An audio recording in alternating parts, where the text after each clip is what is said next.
Salam alaikum. Okay, I just want to troll this guy.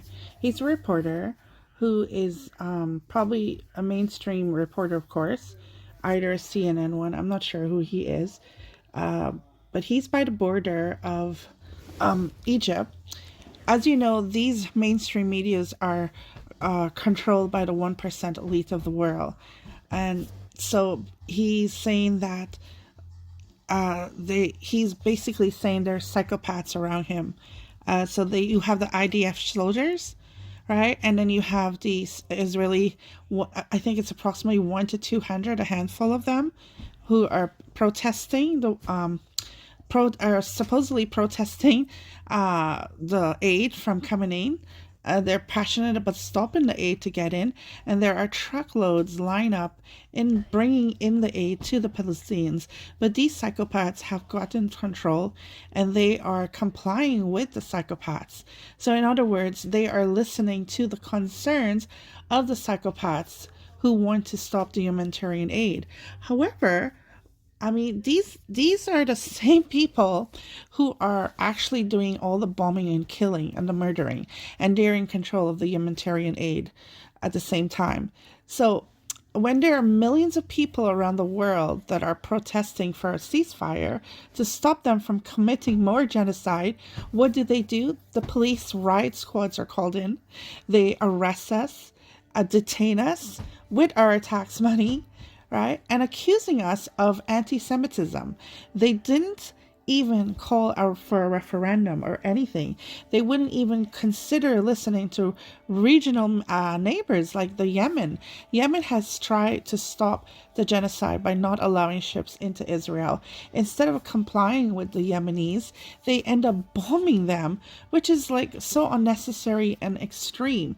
Why would you start another conflict, which is more disastrous, unless you are all about serving the military industrial complex and you seem to enjoy chaos and destruction of reducing the world's population?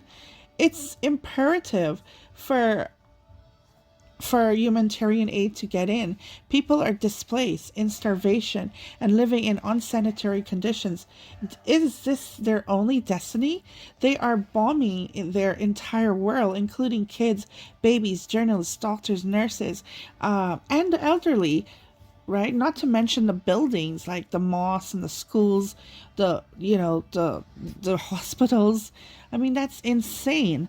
Just recently, the world elites, which is mainly Canada, USA, UK, Australia, and Japan, which all support the war on this genocide, is doing less contribution to the UNRWA. They're not contributing to that agency anymore because of the big bad Hamas, which is like the excuse. They want to eliminate and feel ethnic cleansing needs to happen. A buffer zone needs to be created. So why, like, destroy all the buildings to save the chosen people from Hamas? The key points are they are physically stopping humanitarian aid from entering Gaza. They contribute less to the humanitarian agencies. And the most important thing is that they just kidnap a young Canadian man, Mansour, because his passion is to provide humanitarian work for the babies being slaughtered. He chose to stay there and put himself in the front line, knowing there is a possibility he could be kidnapped, which he was, and bombed, or the IDF military, evil, ruthless army, which they basically kidnap him, right? And that's it. That's where we're at. I just wanted to, I'm sorry I had to rant about it, but that's what's happening.